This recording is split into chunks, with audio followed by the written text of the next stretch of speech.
வணக்கம். இது உங்கள் கம்பன் நாட்டு சமையல். நம்ம இன்னைக்கு நல்ல டேஸ்டான பன்னீர் புலாவ் செய்ய போகிறோம். எப்போதுமே புலாவ் பாஸ்மதி ரைஸில் செஞ்சால் ரொம்ப நல்லாயிருக்கும். இப்போ நான் பாஸ்மதி ரைஸ் 3 கப் அளவு எடுத்திருக்கேன். இந்த கிளாஸால் 3 கப் அளவு அளந்து எடுத்திருக்கேன். இப்போ தண்ணி போட்டு நல்லா 3 தடவை 4 தடவை சுத்தமாக கழுவிட்டு ஒரு 20 நிமிஷம் அளவு ஊற வைக்கணும். இது ஊறுறதுக்குள்ளே நம்ம பன்னீரை ஃப்ரை பண்ணி எடுத்துடலாம். ஸ்டவ் ஆன் பண்ணி தோசைக்கல் இல்லை பேன் எது வேணாலும் வச்சுக்கோங்க. 1 டீஸ்பூன் போல் எண்ணெய் ஊற்றி 200 கிராம் அளவு பன்னீர் க்யூப்ஸ்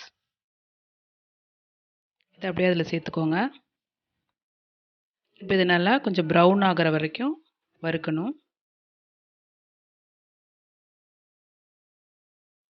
பாருங்கள், லைட்டாக ப்ரௌன் ஆகிட்டுருக்கு. இப்போ நமக்கு நல்லா ரெடி ஆகிடுச்சு. இதை அப்படியே எடுத்து தனியாக வச்சிடலாம். நம்ம குக்கரில் தான் செய்ய போகிறோம், அதனால் நான் குக்கர் பேன் வச்சுக்கிறேன். இதில் 5 டேபிள் ஸ்பூன் அளவு எண்ணெய்,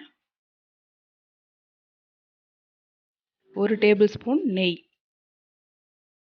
இது ஹீட் ஆனதுக்கப்புறமா 1/2 இன்ச்சு பட்டை, 4 கிராம்பு, 2 ஏலக்காய், பிரிஞ்சி இலை 1, இதெல்லாம் நல்லா பொரியணும். பொரிஞ்சதுக்கப்புறமா சீரகம் 1/4 டீஸ்பூன், சீரகமும் பொரியட்டும். இப்போ பெரிய வெங்காயம் 4 நீல வாக்கில் கட் பண்ணி இது போல் சேர்த்துக்கணும். ரொம்ப கோல்டன் ப்ரௌன்லாம் வறுக்க வேணாம், லேசாக வதங்கினா போதும் வெங்காயம். இப்போ பாருங்கள், இந்த மாதிரி வதங்கினா போதும். இந்த ஸ்டேஜில் 4 பச்சை மிளகா கீரி இதோட சேர்த்துக்கோங்க. காரத்துக்கு தகுந்த மாதிரி நீங்கள் சேர்த்துக்கோங்க. நான் 4 சேர்த்துருக்கேன். இது இப்படியே வதங்கட்டும். அதுக்குள்ளே ஒரு மிக்ஸி ஜாரில் 1 கைப்பிடி அளவு புதினா, 1 கைப்பிடி அளவு கொத்தமல்லி, 1 பச்சை மிளகா, 1 டேபிள் ஸ்பூன் தயிர், இது எல்லாத்தையும் சேர்த்து நல்லா பேஸ்ட் மாதிரி அரைச்சிக்கோங்க. அரைச்சாச்சு, இது இப்படியே இருக்கட்டும். இப்போ பாருங்கள், பச்சை மிளகா நல்லா வதங்கியிருக்கு. இந்த ஸ்டேஜில் 1 டேபிள் ஸ்பூன் இஞ்சி பூண்டு பேஸ்ட், பச்சை வாடை போகிற அளவுக்கு இதை நல்லா வதக்கிக்கோங்க. வதங்கினதுக்கப்புறமா கேரட் 1/2 கப் அளவு இதுமாரி குட்டி குட்டியாக கட் பண்ணி சேர்த்துக்கோங்க. பீன்ஸ் 1/2 கப் அளவு, அதையும் குட்டி குட்டியாக கட் பண்ணி சேர்த்துக்கணும். இப்போ இது ரெண்டும் லைட்டாக வதங்கட்டும்.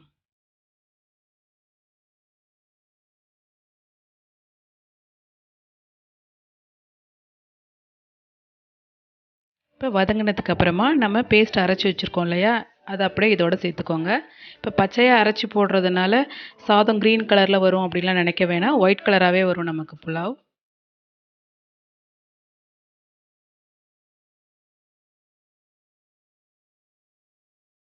இப்போ வதங்கிடுச்சு இதுவும்.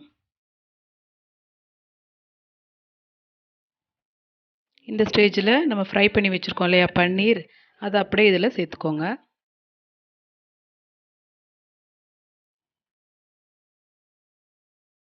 இப்போ இந்த மசாலா இதில் நல்லா மிக்ஸ் ஆகிற அளவு மிக்ஸ் பண்ணி விட்டுருங்க.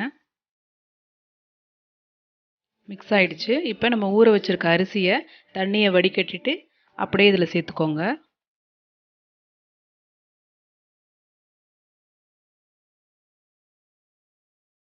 இப்போ அரிசியை லைட்டாக மிக்ஸ் பண்ணி விட்டுருங்க மசாலா கூட. இப்போ மிக்ஸ் பண்ணதுக்கப்புறமா வாட்டர் சேர்க்க போகிறோம். 1 கப் அரிசிக்கு 1.5 கப் அளவு தண்ணி. அப்போ 3 கப் அரிசிக்கு 4.5 கப் அளவு தண்ணி ஊற்றுறோம். 1 கப் தண்ணிக்கு பதிலாக நீங்கள் தேங்காய் பால் கூட சேர்த்துக்கலாம். உப்பு 1 டேபிள் ஸ்பூன் அளவு, உங்களுக்கு டேஸ்ட் தகுந்த மாதிரி போட்டுக்கோங்க. குக்கர் மூடுறதுக்கு முன்னாடி உப்பும் காரமும் டேஸ்ட் பார்த்துக்கோங்க. ஆனால் உப்பு கரையிற அளவுக்கு நல்லா மிக்ஸ் பண்ணி விட்டுருங்க. மிக்ஸ் பண்ணதுக்கப்புறமா இப்போ குக்கரை மூடி போட்டு வச்சிடலாம்.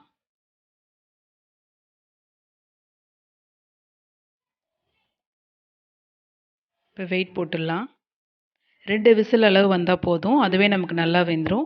ஏன்னா நம்ம அரிசியெல்லாம் ஊற வச்சு வச்சுருக்கோம். இப்போ விசில் வந்துருச்சு. ஸ்டீம் அடங்கினதுக்கப்புறமா ஓப்பன் பண்ணலாம். இப்போ பாருங்கள், எவ்வளோ சூப்பராக பன்னீர் புலாவ் ரெடி ஆகிடுச்சு. சூடாக இருக்கிறதுனால நமக்கு இப்படி இருக்குது. ஆற வச்சா நல்லா உதிரி உதிரியாக சாதம் அழகாக வந்துடும். குழந்தைங்களாம் ரொம்ப விரும்பி சாப்பிடுவாங்க பன்னீர். பன்னீரில் கால்சியம்லாம் இருக்குது. நீங்களும் கண்டிப்பாக உங்கள் குழந்தைங்களுக்கு இதை செஞ்சு கொடுங்க.